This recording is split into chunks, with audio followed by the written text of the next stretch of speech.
Hello everyone, welcome back, or if you're new, welcome to a brand new episode of the MYC Uncensored podcast. My name is Michaela and I will be doing a solo podcast today, so if you get tired of my voice, I am sorry, but you are also very welcome to click onto another podcast episode where you don't have to listen to me. So today's topic is going to be just all about feminine hygiene. And we're going to be going into quite a lot of topics from periods to hair and body care, with everything showers. And we're also going to be talking about our kitty health.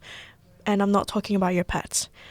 And along the way, I'll be sharing some embarrassing little stories of mine, some little hacks that you can do, and we'll also be busting some myths along the way. So we have quite a lot to get into, so I think we'll just start. So the first thing I wanted to talk about was periods and in using pads and tampons, cramps, mood swings, and any and all of that period related stuff. Before I do get into it though, I do want to stress that I will be going under the assumption that you don't know what any of these products are and what they're used for. I want to be mindful of the fact that not everybody has a mother figure or someone in their lives to teach them how to properly manage their period and stuff like that. And I also want you to know that everyone's experiences is going to be unique and different. My experience is going to be completely different to one of my friends, for example. So if you hear something from me that you want to take note of, don't just take it and then immediately assume that your experience is going to be the exact same as mine, because it's not. This will take a lot of self-discovery if you are just learning how to manage your period, but I want to stress that it's totally okay and it's not something that you should be ashamed of, like, at all. So let's just get into it. First thing I wanted to talk about was pads, tampons, and I will also be bringing up menstrual cups. If you don't know what those are, never fear, your podcast big sister is here. We are going to just talk about what these are. So pads and tampons are these little I want to say devices on how to manage the menstrual flow, of which is the blood that comes out, and it's how to just make sure that it doesn't leak onto your underwear or your clothes, and it doesn't cause an embarrassing incident. They all serve the same purpose. The only difference between pads and tampons is that with the pads, they are a little bit more flat and they go on the inside of your underwear and they kind of just sit there and they just absorb the blood as it comes out. This one is a product that I personally use. I personally am a pad person. I just find it more comfortable for me, and it's also something that I've grown up with ever since I got my own first period. Tampons are a little bit different because they have a more cylinder shape, and to put it really quite bluntly, you have to shove it up in there. It's very daunting, I know, especially because when I first heard about it, I was very terrified. But which one that you use comes down entirely to your own personal preference and what your situation offers you. And also, one of the myths that a lot of people may or may not have told you when you're on your period and you're talking about tampons is that tampons take away your virginity. I want to stress that this is entirely false because, yeah, it's being shoved up there, but it's also, it's not doing anything sexual. It's literally just stopping the blood. And losing your virginity doesn't start with a tampon. It starts with your personal experiences and your choices. And also, the tampon is literally just a piece of cotton. It's not what you think it is. So it's entirely false. Please don't believe that. If someone tells you that tampons take away your virginity, you can just tell them that it's false. It's totally fine.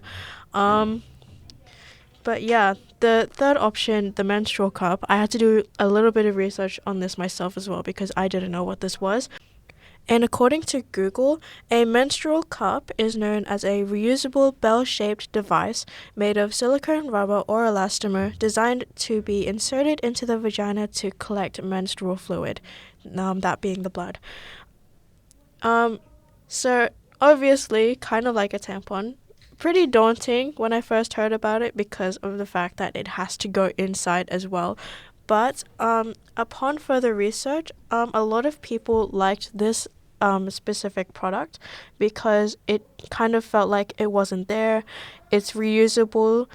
You only have to wash it to change it, and then like you can just put it back whenever you get your next period, and it was just a lot cheaper as well. They were like $50 or something according to online resources, but you only have to change them or buy new ones once every few years, which is very different compared to pads or tampons where you would have to buy them quite frequently as they are single-use products. So which one you use is, again, entirely up to you and your preferences, what you prefer, and what your situation is.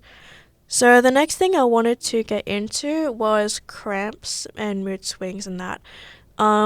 This is one of the harder parts about being a girl and having your period because these quite literally hurt to hell.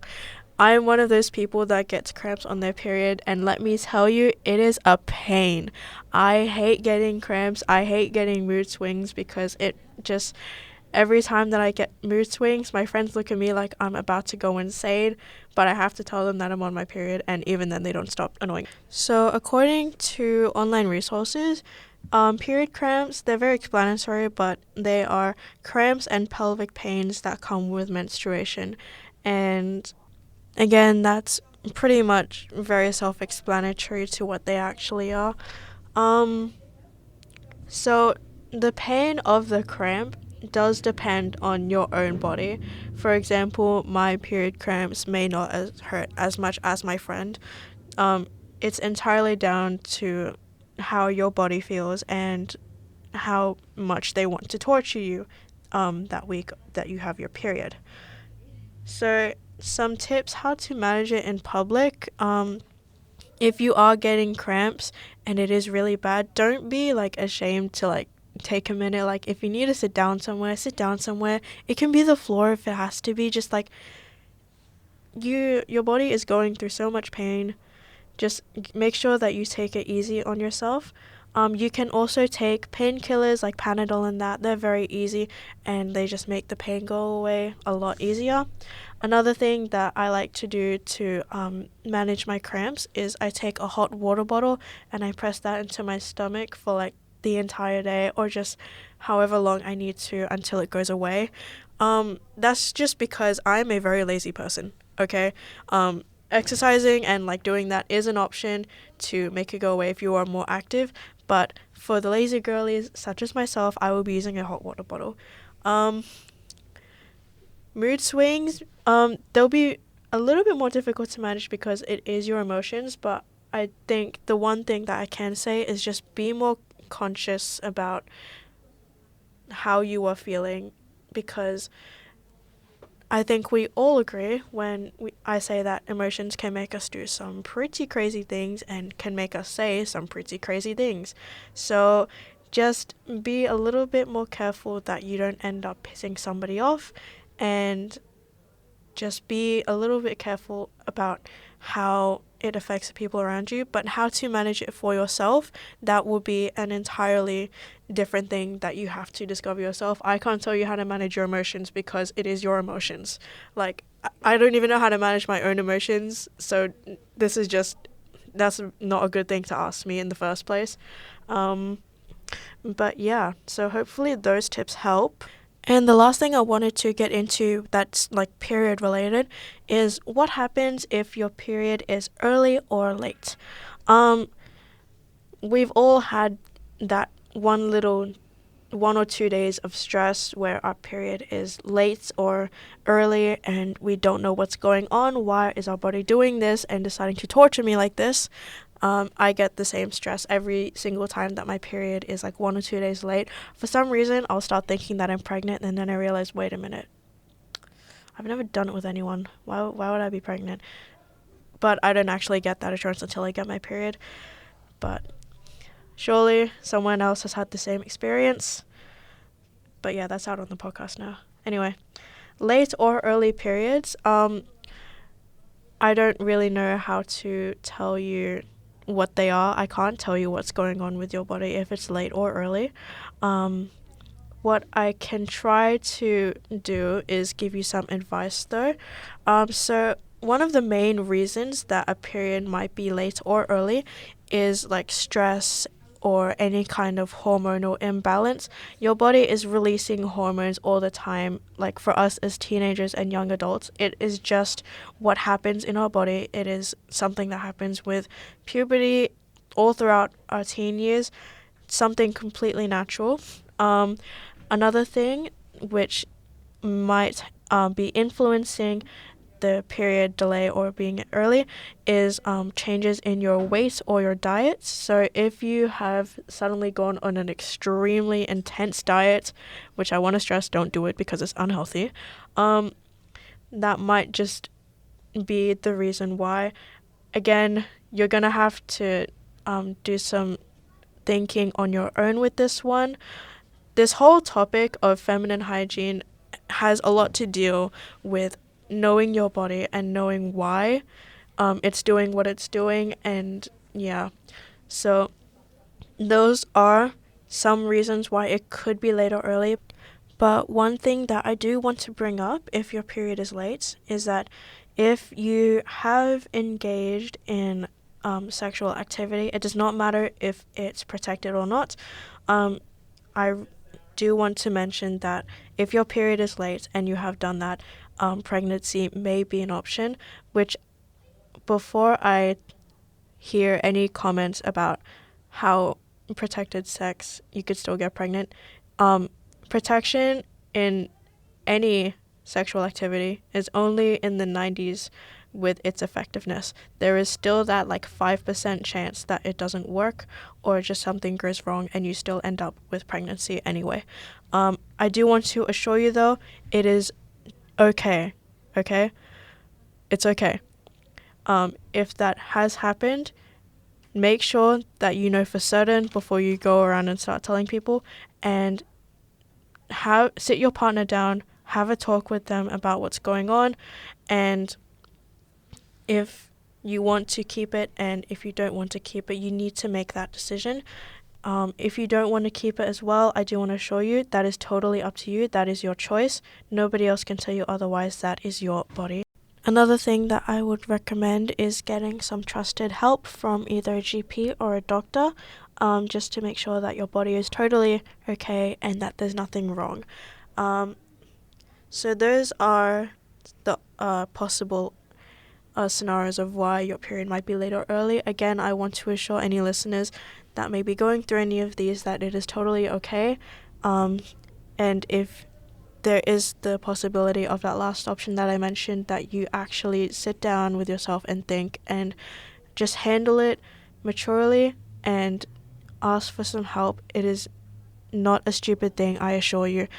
And you probably will need the help anyway. So that's all of the stuff on the period talk. Again, if you have any concerns or stories, you are more than welcome to contact the center. The details will be in the description. But now onto a lighter topic because we needed that. We're going to be talking about a fun little thing that if you have watched any short form videos from TikToks to YouTube Shorts to Instagram Reels, because we know you have, you will know what the term everything shower is. And if you're not on any of those platforms, that's totally okay. But an everything shower, according to Google, is a comprehensive and extended self-care shower routine that goes beyond the typical daily shower. So what that means is you would do more than shampooing and conditioning your hair and then going in with a body wash. You would do more than that. Normally what that means is that you would use things like hair oils, hair masks, body scrubs, and you would also like shave as well. But kind of exactly like what I mentioned in the period subject, that this will be entirely up to you. I can't tell you what products work best for your body. I can't tell you how to have your everything showers.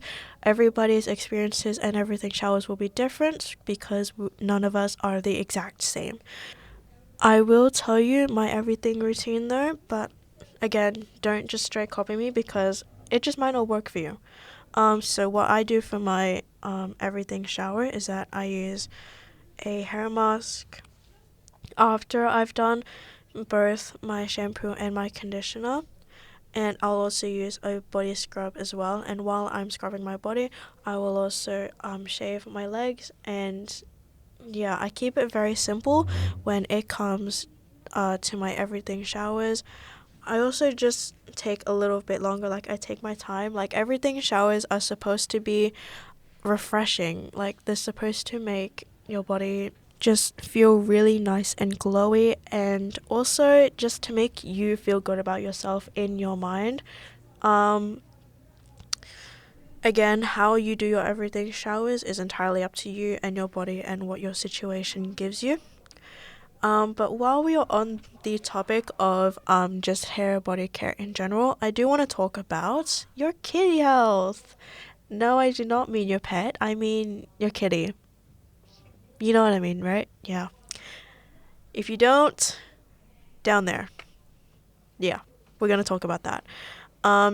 So one of the things that I wanted to bring up was the very daunting topic of shaving, like specifically shaving your kitty.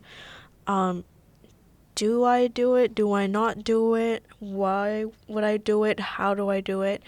There's so many questions surrounding this, and I want to tell you that it's completely okay if you don't know what you're doing with it. I don't know what I'm doing with it either. But when you do shave, I want to stress that you be very careful with how you do it. Just because it is a sensitive area, and we don't want you like accidentally causing any like razor burns or cutting yourself or anything like that. Also, I do want to point out that you should never feel obligated to shave down there, and if you do, it should be your own choice. And if you're doing it for a guy, what are you doing? What are you doing?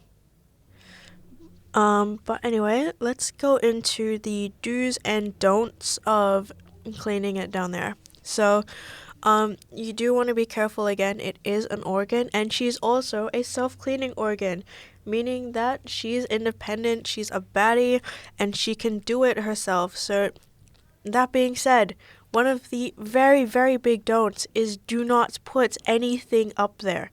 I am talking like vagina-scented products or just any scented wipes, especially douching. Do not do it. And if you don't know what douching is, according to what I've seen, it's just when you like squirt a bunch of chemicals up there. Either way, it's a very bad thing. Don't do it. Those things actually have a lot of harmful chemicals. You would be damaging her, and as a result, she will smell even worse. And also, as I've mentioned before, she is a self-cleaning organ. She will not need your help. So yeah. How do we do it though? You just clean the outside areas. Use your hands or like a gentle washcloth. Just focus again on cleaning the outside and the folds of it. Try to use warm water or or a like unscented kind of soap, just to make sure that you're not hurting her in any way or form.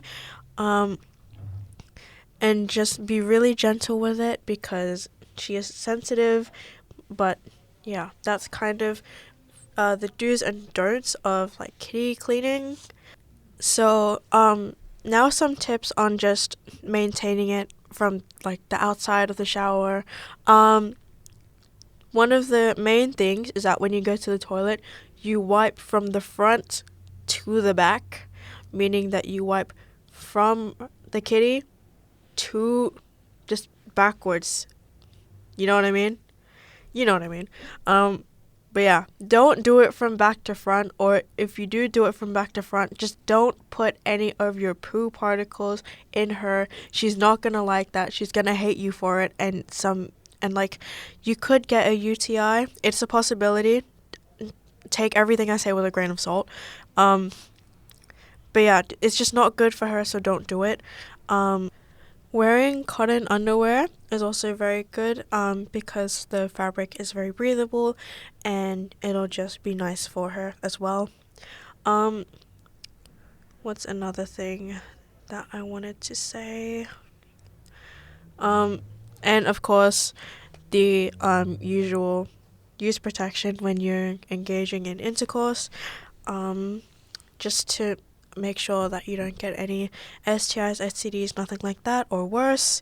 And if anything does feel bad, or like you just get a really gut feeling that something isn't right, you can always consult a doctor or a GP. Just make sure that it's a good one, and yeah, that's kind of it. So the last thing I wanted to get into was some little hacks, or just like some tips and tricks on how to just manage any and all of these topics that I've brought up. I've brought up quite a few, and this episode is probably going to go for pretty long, so sorry. But yeah, we're going to get into some little management tricks, maybe some stories if I remember. So one of the really important things if we go back to the period topic, one of the important things that you need to have on you is an emergency kit. As the name suggests, it's pretty self-explanatory, but it's just in case you end up getting your period in public and you don't have any pads. It's gonna be very stressful using toilet paper, which, by the way, why are there no free pad and tampon machines everywhere? Step it up, man. Anyway, emergency kits, very important. They can have as many pads as you need, a spare change of underwear.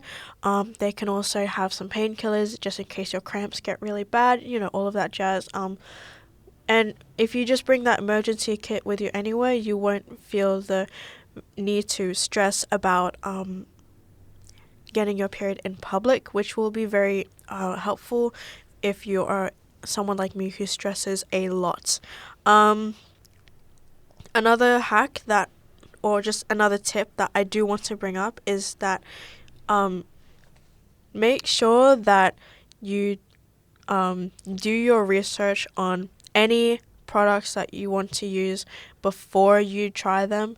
I do this one just as a habit because any and all of my products that I use, whether it be for periods, for showers, or for kitty health, they all come from online sources, but I always make sure that I do my research first so that I know that I'm getting what's best for my body personally. I would encourage you guys to do the same and know what to trust and what would be best for your body. I'm saying for your body a lot, but it's very true because you need to know what your body needs personally. I've mentioned this several times at this podcast, but in case you haven't gotten it in your head yet, my experience is going to be very different from your experience. Don't just copy mine because you hear it. Make sure that you do some research and self-discovery beforehand so you know what your body needs for your health. And I also wanted to bring up, if you are one of those people that are listening to this and you just didn't know any of this at all, that is totally okay. I know that society, they place these expectations on us to, we just have to know these right off the bat. Again, this is a very false thing. I remember going through this a lot when I was in year 8. I was 14 and everyone was just oh, you should know this by now, you should know how to manage your period, you should know what kind of painkillers you need, you should know this and that and blah blah blah. But I didn't know that. Not because my mother wasn't around, she was, and I love her so much. But like, I just wasn't as educated as the other girls were, and they were like, oh, but you don't know that? I feel like you should know that. But I want to stress, totally okay if you don't know it. And again, that is kind of why we have this whole episode of the podcast to begin with. So you really don't need to stress about it. And again, if you don't know something or you have any concerns, you can either talk to somebody that you trust or you can email the center. That is an option. Details in the description, by the way. If I haven't said that already, I probably have. But just before we go, just some other myths that I wanted to bust. So one of them was that if it smells, it's dirty.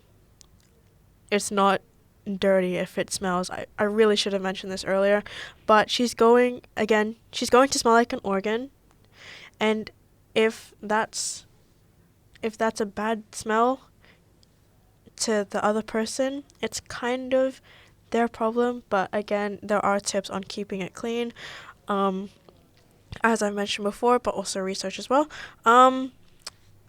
Another thing, you have to wash it multiple times a day. You really don't. The kitty is doing all of that herself, okay? I've mentioned this already. She is a self-cleaning organ. She's independent. She does not need your help cleaning the insides, okay? She can do it herself. She'll be okay. But yeah, I think that's all that I wanted to get into for this episode of the podcast. Thank you so much for listening. I'm sorry if I waffled or if I rambled or if you just got tired of my voice. I'm sorry. As I did mention, you are welcome to just find another episode where you don't have to listen to me for I don't even know how long. But again, any concerns, thoughts, or just anything that you want to say that you don't want to keep to yourself, the details to contact us are in the description box, or you could tell somebody that you trust. But yeah, thank you so much for listening, and we will see you next time for another episode. Bye. Love you.